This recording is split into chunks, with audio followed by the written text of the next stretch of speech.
Hey everyone, and welcome to another Yoga Misfit Sessions. My name is Danny. And I'm Susannah. Wait, what are you doing here?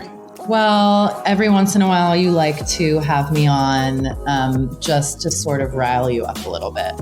Okay, well, I guess then we are your hosts. Woo!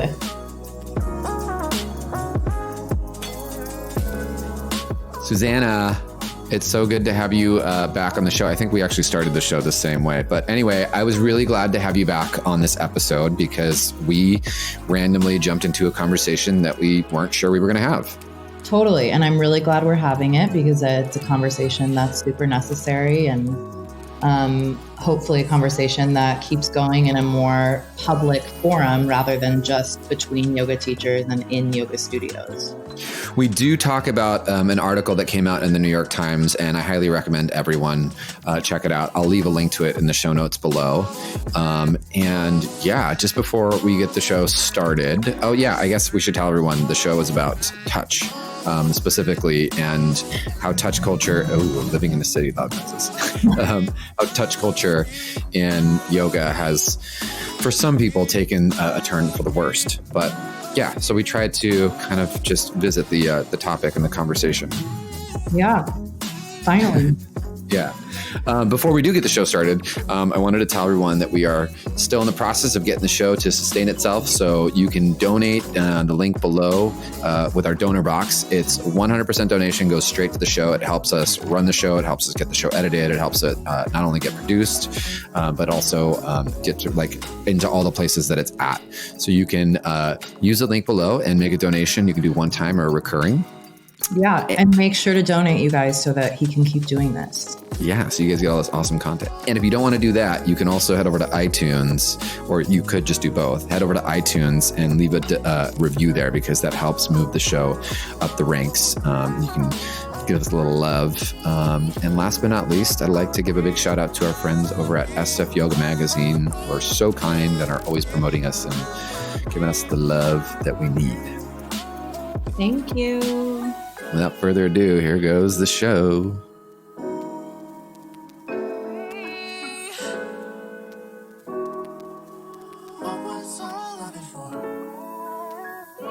Susannah Freedman. Hi, Danny. Oh my God, hi. Oh my God. I feel like I haven't seen you in person. I haven't seen you in person in a while, but I do enjoy how positive our text relationship is. It is pretty solid. Yeah, we have a really interesting yoga marriage going on. It's a marriage by distance, Mm-hmm. but I feel like we're both being served in ways we need to. We give each other a lot of space, so that we can grow and learn, and then we just, when the cosmos pull us back together, they do. Absolutely. It's like Ram Dass says, the best thing that you can do for me is work on you, and the best thing that I can do for you is work on me. Yeah, just like that. Just like that. That I was going to actually say that first, but we're so linked. I was saying, you actually just took the words right out of my mouth because we're so in sync. I know, it's crazy. It's like we finished each other's sentences. Yeah. Oh my God, we just did it again. Oh my God, that's crazy.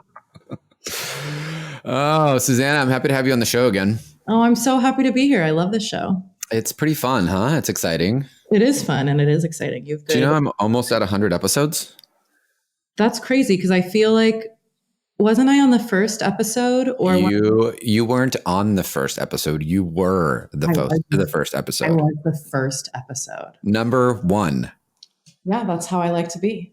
I should have had you at 100. Actually, you know what? Let's bring you back for 100. This is like 97, but we can have you back in 3 episodes. I would love that. And we can, hear what the people want and then serve that. Or just continue to do this garbage that we do. Yeah, or just continue this trash fire, this awful trash fire for everybody. Have you seen the little GIF or whatever they're called?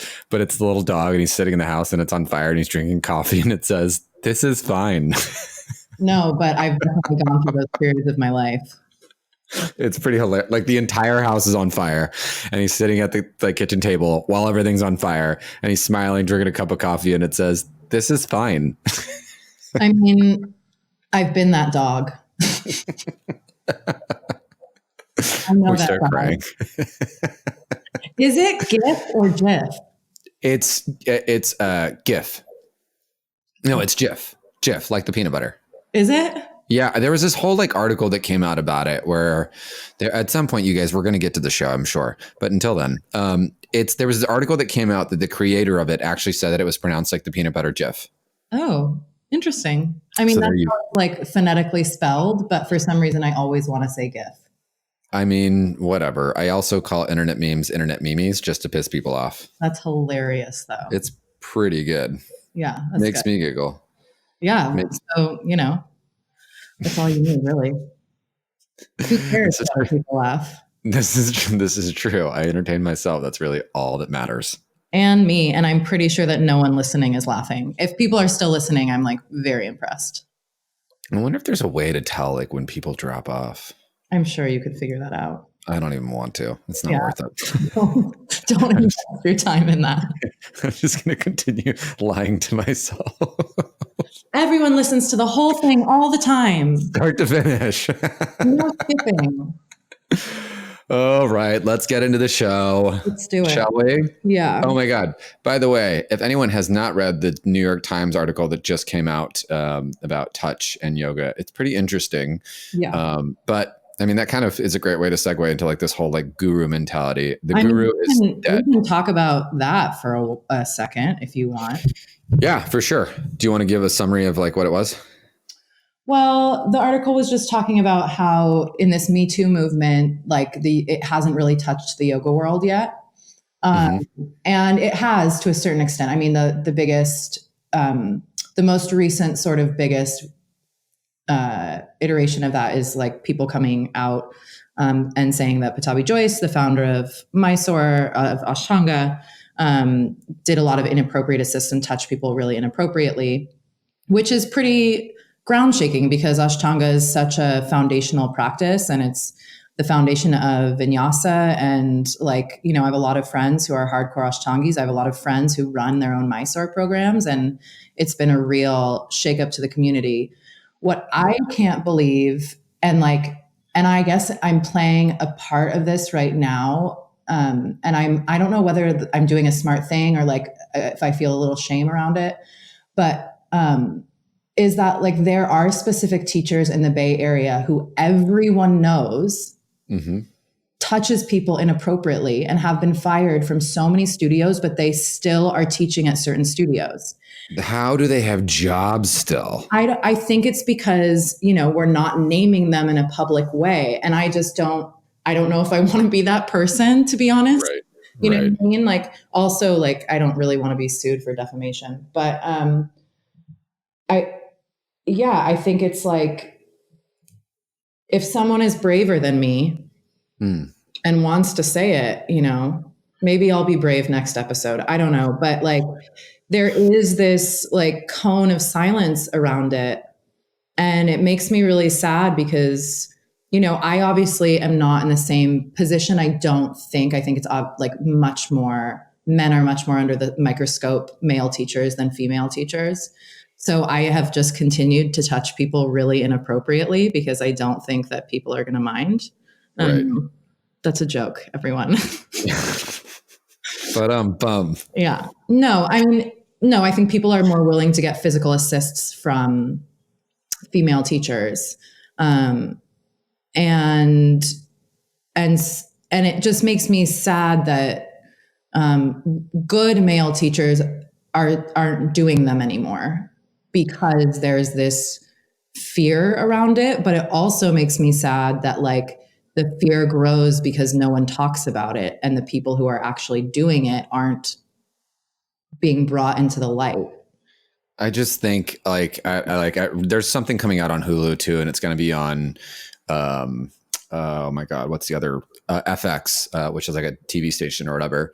But someone had, just kind of like brought it to my attention today. And I actually, believe it or not, today was assisting for teacher training. And it came up in conversation because it was posted in the group, and people wanted to have this dialogue with me about touch and da-da-da-da. And first let's like the one thing that I always really, and one of my teachers really changed this for me, you know, versus trying to teach all this biomechanics, and I do that and whatever, that's cool. But it's like, you got to see the human for the human. Totally. And, you know, and the study of Tantrika is 1 + 1 = 3, you know, so it's the experience and the influence is going to change that. And I'll also say, all my yoga and everything to the side, boys, keep your fucking hands to yourselves. Like, just, what are you doing? You know, it annoys and irritates the shit out of me because people are scared to come to the thing that I'm so passionate about, that I love, that should be a safe place. Yeah. And it's just, it's disgusting. It's really, really, really sad. And it bums me out, you know, and I don't ever, and I mean, Susannah, you've taken my class, you come to my class, and I have my hands all over a lot of bodies, you know, in a way that's, for me, it's communicating part of the lesson. It's communicating, having the experience of being human. And it's not even that I'm like, half the time I'm not even correcting, you know, whatever the F that means. It's just supporting people, letting them know that I am there and that they are there and they are strong and they've got this, and, you know, whatever it is, you know, I just hope that I can continue to, I'm going to make this about me. Cool. I hope that I can continue to facilitate in a way that creates not only a language around the shit that goes down, but also to get people to think. And really, really, really, you know, the conversation that we had when we talked today in teacher training, everyone was like, you know, like, what we've learned so far is Danny's like, be aware of ourselves. I'm like, that's it.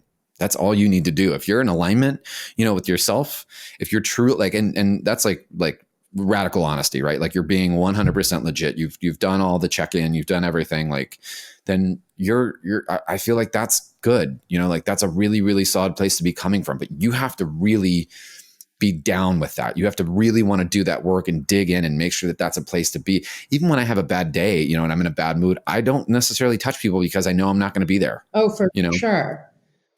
I just want to, I want to continue to create a safe space for everyone to come into my class and feel like, you know, that they can be, you know, supported. And I also want to continue to produce really fucking awesome teachers that, you know how to respect people and know how to respect the experience and know that, you know, it's not just the physical part, that's a part of it, but there's also a huge subtle body part that needs to be respected as well. And I am not here for all this bullshit anymore. I'm so over it. Yeah. I think it's just, oof, I just got up on a soapbox. You really did. You really went for it there. You should see me snapping my fingers. I'm doing the head weave from side to side. Wow. You really went somewhere with it. I sure did. Yeah. I mean, I think as a yoga, you know, like the article points out, we don't have a governing body. That's sort of like doing any policing. And there's a lot of freedom in that. That's really beautiful. And then there are these problems where it's like, well, what do you do with these sort of people who are like serially inappropriately touching other people? And, you know, something that you said is really interesting and can be looked at from a lot of different points of view, but like, well, first of all, in the article, in the New York Times article, it talked about, I think it was Rachel Brathen, and I'm sorry if I'm misquoting you, Yoga Girl. I really don't mean to. I don't have the article in front of me. But I think she or someone else in the article says that assisting isn't an inherent part of the practice. And it's not. It's not necessary. I know a lot of good teachers who teach without any physical touch. But I also know that I have so many students who come up to me and say, like, you're the first person who's touched me today, or you're the first person who's touched me in a really long time. And that is really heartbreaking to me, but I'm so glad that I can provide some sort of human contact, you know, and but that was a tangent that I actually didn't really mean to go on. The thing about being right with yourself is that, like, the scary thing about that is that I think these people think they're doing the work, and I think they think they're right with themselves. Do you know? Yeah. I mean, that's just spiritual bypass though. For sure. I mean, you know that, I know that, I think a lot of people know that, but it's a tricky lesson to say, and I think you're teaching the right thing for sure, but I think it's a tricky lesson to say, like, as long as you're right with yourself and you're in integrity, because a lot of people have like fucking, oh, we can cuss, right? No, totally. Okay. They have like, wackadoo ideas about what integrity is, or about what being in alignment with yourself is. I mean, if you, themselves. I'll push back on that. What I mean by that is like, do the practice, like for real, do the practice, not the asana. That's like the smallest part, but do the practice. No, I know what you're saying. Follow everything else that's in there. And when you're truly following that, like when you're doing all that, when you're like that tuned in, when you're that dialed in, all the rest of the noise just like goes away. You know what I mean? When you're being honest and when you're not. Half these guys are not being honest, I mean, there's women out there that do it too. It's not just a single anybody out. No, I think I'm on the same page as you. I think, I mean, you know my practice, how dedicated I am, that for a long time, asana I love, but has not been the driving force of my practice, like for years now. Yeah. But that doesn't, and like, I'm just saying some people are so out of it and out of themselves that they think they're doing the work, but they're not. You know what I mean? But I mean, that's also why we have like mentors and like people that have done this, practice, before, that we trust. And I don't know. I just feel like there's other ways to go about it. No. Yeah. I mean, I think we're saying the same thing in different ways, which is like, these people who are doing this should not be teaching in studios anymore. Yeah. And the discussion around assists needs to be based on like, what exactly are you doing and why exactly are you doing it? Whether that's for a physical reason or a subtle body reason or a support reason, like you have to know exactly why you're touching somebody, why you're touching them, where you're touching them. Right. I mean, also, come on, people, like don't touch women's boobs, don't touch someone's butt, and don't put your hand on someone's crotch. Like, How do we not know that? Like, why do we have to say this out loud? This is so dumb. Like, we do need to say it out loud. I know. It's gotten to the point where we have to say it. It's gotten to the point where we have to say it out loud. Yeah. But man, like, come on, people. I just want to let you know that my breasts don't need an assist. Thank you. I appreciate it. Yeah. Yeah. It's ridiculous. Yeah. Anyways, that wasn't what we planned on talking about. But I think segue. I mean, it's still really, I think it's a really great topic, like, I mean, yeah, some people don't necessarily want to go there, but it's something that's happening and it's like out there and it's apparent. And I think it's a really good conversation to have. This is like, Susannah, this is one of the reasons why I love that you do a total cheap plug for you. I don't know when you're doing it again, but you're assisting weekend. You do a whole assisting weekend. I do. I'm doing it I'm not doing it again until June, but I'm doing like I can't remember if we've made it 50 hours this time, but yeah, I'm really passionate about teaching assists, and thank you for mentioning it. I'm a little more passionate about it, but it's totally fine. Yoga is about competition, so let's go down that road. 100%. It's who's going to get first place today. Yeah. I mean, the answer is me. Okay, I'm totally going to digress for a second. Yeah. But me and my friend Derek, we went to go take Heath's class at the gym that he teaches at, and we were giggling, as Susannah and I have practiced before. I'm not a very serious practitioner with my friends. I love to poke them. I love to put my feet on them. I love to just make them giggle and pretty much annoy them. Use them as sort of props. It's really fun. But Derek was sitting there and there's, it was a very like, there's a lot of ego in the room per se. Yeah. And I looked at Derek when we were doing like chaturangas, and I looked at Derek and I go, do the press. Assert your dominance, Derek. I know. I always like telling people when they're doing something really impressive. I always say to them, I'm such an asshole. I am always like, you really don't have to show off. You can stop showing off now. And they're just like in their practice doing something beautiful, being mindful. And I'm like, we get it. You're really good. Susannah, you're really good at yoga. You've said that to me every time I've been on this podcast. You're welcome. Thank you. Okay, so back to the whole assisting thing that you do. What are some of the like, if you were to say, I don't want to say rules, because I actually like just recently like a reframe around that. Like rules is like it's like a set, which means that you're like teaching an absolute, right? Mm-hmm. But maybe principles. Sure. Like, what are some important principles that you think, you know, teachers should have and also students should have? Let's start with the teachers. Like, what are like your top, I don't know, whatever, how many we get to, 5, 10, 2, 3, like what are your principles when you teach and facilitate this, but also in how you work with your mentees? Well, before we have a whole like morning before anyone puts their hands on anybody, where we go through all of the yamas and the niyamas. And I talk about and ask them about like, how do you think, you know, ostensibly these are people who have done a 200-hour teacher training. And I kind of assume that they know what the yamas and the niyamas are, which that's a whole other podcast, because that's a wrong assumption to make that everyone in a 200-hour knows what those are. Totally. Anyways, so I go over them in depth and I talk about how they're related to assisting. And how we might violate them in giving certain assists, or not even certain assists, but like how you might, like how does a staya show up, like non-stealing in someone's practice, if you're giving them assists. And, you know, you can take that out to a lot of different places. Like you can't do everything for them because then you're stealing their opportunity to learn on their own. Or like, you know, I don't know. There are other options. Obviously, like ahimsa, like you want to touch people with kindness. So I go through all of that first before anybody has any hands on anyone else. I make sure that they like really understand that and say like, you know, like Dharma Mitra says, no yamas, no yoga. Like if you don't have a clear understanding of those 10 principles, I think like your life on the path in general is going to be harder, but like I think they apply to assisting really, really well.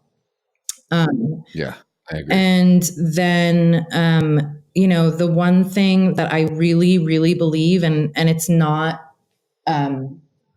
based on anyone's gender, but I always tell my mentees and I always tell my assistants and people who train with me, like approach the person that you're going to assist as if you're the best mother in the whole world.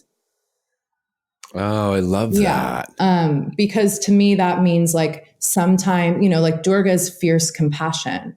So sometimes the mom does something that like might knock like in, you know, the kid's ego down a couple notches, but it's ultimately really good for the kid. Likewise with a student, like I'll often go up to students and I'll take them out of some deep version of a posture they're doing. Cause I'm like, you shouldn't be doing that, you know, like, or you can do this, but it's not an integrity. You're compromising here, here, and here.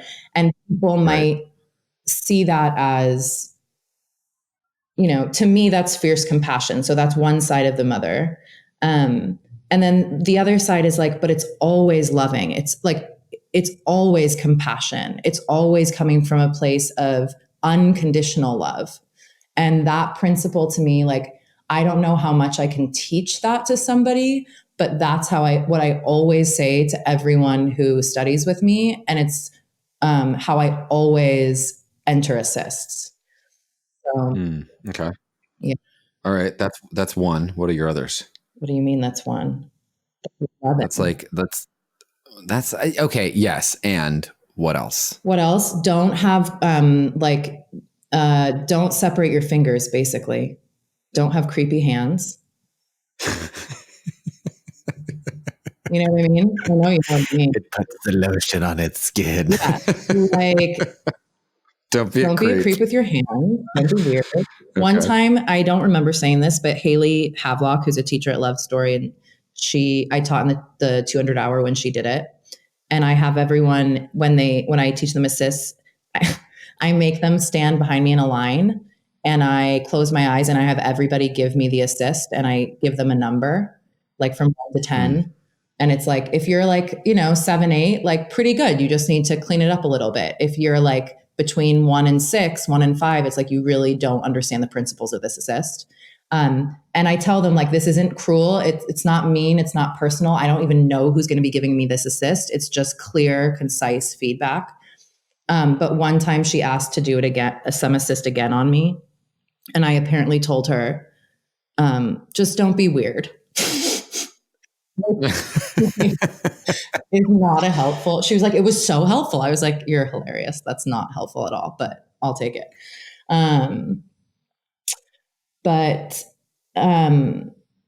Yeah. So I think the way that you place your hands is really important. Like when your fingers are separated away from each other, it feels more grabby. It feels more invasive, like not too much pressure in the tips of your fingers, because that feels like almost punishing in a certain way. It feels super aggressive. No petting. I know some teachers are a fan of like the running your hands down someone's arm to like give them a sense of length. I'm not a fan of that. So that's just my own personal preference.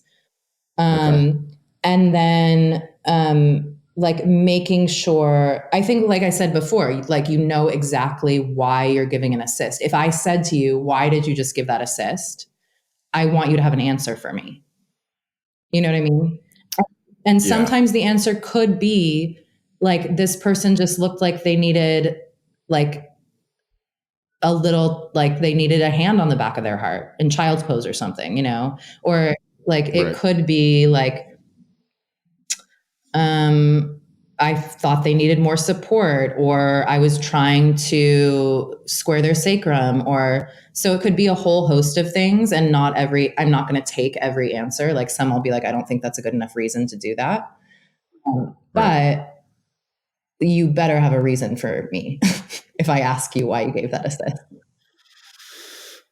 I agree. Well, anyway, I agree. That's all I'm going to say. I mean, that's but I'm saying like, if you have good reason, that I mean, I think you don't have to agree with me on anything, but I think you would agree with me. Like, if you don't know why you're doing something, why are you doing it? You know what I mean? Yeah. Be intentional about what you're doing.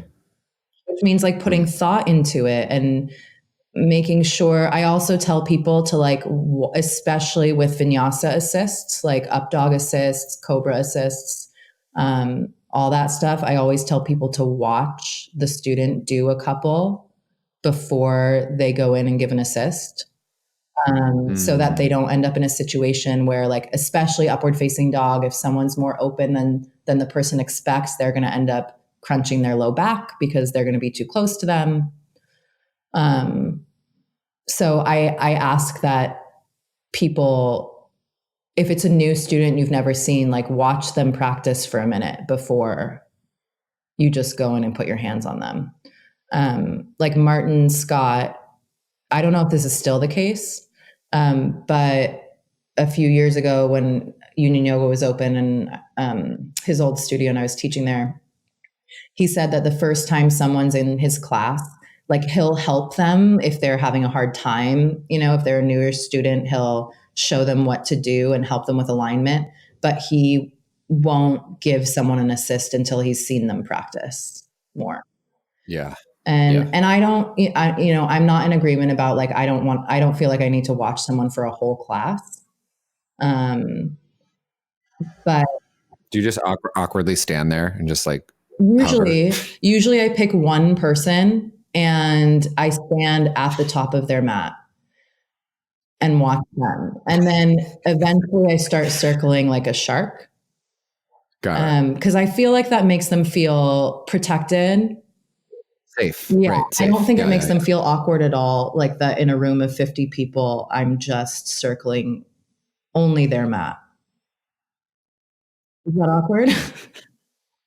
I mean, no, I actually have just envisioned it. I feel really good right now. Wouldn't you like that? I mean, you would like that. I'm also in a corner rocking side to side. Oh, that sounds so nice. Just her walking around me over and over and over.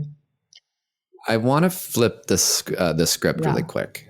I think there are also some principles that we need to know and need to have in alignment as students as well. Okay.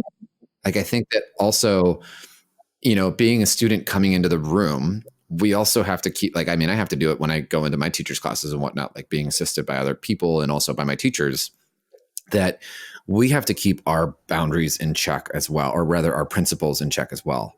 And some of the things that I really think about is like personal responsibility. Mm-hmm. Like, being able to, one, really listen to where you're at and know when, you don't need to push, or when you don't need that extra help, or when you don't need that extra assist, because you might have, an opportunity that for strength that you didn't engage or something, and, or whatever it is. Does that make sense? That part I can get on board with. There's also this other, like, I always think about, like, but I do want to just mention one thing about the personal responsibility. And I know this isn't what you meant, but just to make it clear, the reason why all this happens is because there's a power dynamic. And so I don't think the person is necessarily responsible for saying, I don't think it's on the person to say, hey, don't touch me that way. Because I think sometimes if someone can say that, that's great. And I'm someone who totally would say that. And I think you're someone who would totally say that. But, for sure. For some people who still really think like you just do what the teacher says, which is a lot of students, it's too uncomfortable. That power dynamic is far too uncomfortable for them to be able to voice their boundaries. That part of I think is like, by and large, like leaps. And I don't like that part of personal responsibility is not what we're talking about. We're talking about like, know your limits. Don't let a teacher push you past your limits. 100%. Yeah. I always think about like, I think about injury, I think about a lot of like the whole, like, yoga injured me. And I'm like, no, you did the yoga. I know. you were doing the yoga. You didn't listen to you, and you got injured, Yoga doesn't hurt your low back. Yoga does not hurt your low back. I mean, it can hurt your low back. You skipping core work every time we do it and not listening to my alignment cues hurts your low back. Right. Yeah. Exactly. And you trying to win first place. Right. Also probably did that as well. Right. Exactly. Oh, Susannah, I'm really glad we did this episode. Me too. I feel like we should close it. I feel like, are we done? I mean, no, we're totally not done. Oh, okay, great. I was like, what an awkward ending. Okay, keep going. So the one thing I was, so I ended up at personal responsibility. Yeah. And I also think too, like knowing, like, going into like checking just your, like doing the practice, everyone, right? Like really, really tuning in and knowing when to say, I don't need to be assisted today. Yeah. Like just full on, like you're in a bad mood and you're not going to receive something, or, whatever the case may be, like being able to, pick up the card or, whatever, your injuries flaring up or whatever, just, I don't need to be assisted today. I do not need that. Like, I think we almost need to normalize being able to say no. Oh, we absolutely need to normalize it. And I think that all studios need to have chips, like no assist chips, and make them really visible. And then it really is up to the student to take that. Like students, if a studio has those things and you don't want to be assisted, please take it and put it somewhere visible. Yeah. Like not under a towel, not under a blanket, somewhere visible, because, those things, like if you don't want to be assisted, but you don't take one of those chips, we're not going to know you don't want to be assisted. So you might get an assist. Yeah, 100%. Yeah. And also, I guess, something else that I'll add to that is like, know in your own self, like to take a break when you need it. Yeah. Because one, we see that and we're like, oh, okay, like they, maybe they don't need support. Maybe they don't need these extra variations or whatever. But two, like you give the people around you that same permission. Yeah. for sure. You know what I mean? Totally. Yeah. Sometimes in class, when I'm practicing next to someone who's newer, or a little confused, I'll do exactly that. I'll like take child's pose just so that they see someone who's more experienced resting, you know? Yeah, for sure. Sometimes I will take Shavasana 30 minutes into class and just stay there. Sometimes when the teacher says Shavasana, I just start doing press handstands. Back to press handstands. Here we are again. Why do you notice my other shows are not like this, Susannah? You bring this out. You do this to me. You did this to me. You're welcome. I like you saying you did this to me right after we said take personal responsibility. No, that was for everyone else except for me. Oh, okay. I get it. Oh, cool. Okay. Yeah. Do you know what I mean? That doesn't apply for me. Totally did it to you. Yeah, you totally did it to me. Thank you. Good. I'm glad we're on the same page. I think that like these shows should probably be sparse because you might lose whatever sponsorship you have. I don't have any. It's fine. Oh, good. Okay, great. Perfect. We're going to be fine. Let's keep being inappropriate and funny to only us. What other marks are we missing on this? On assisting? Yeah. I'm sure many, but I think the other thing that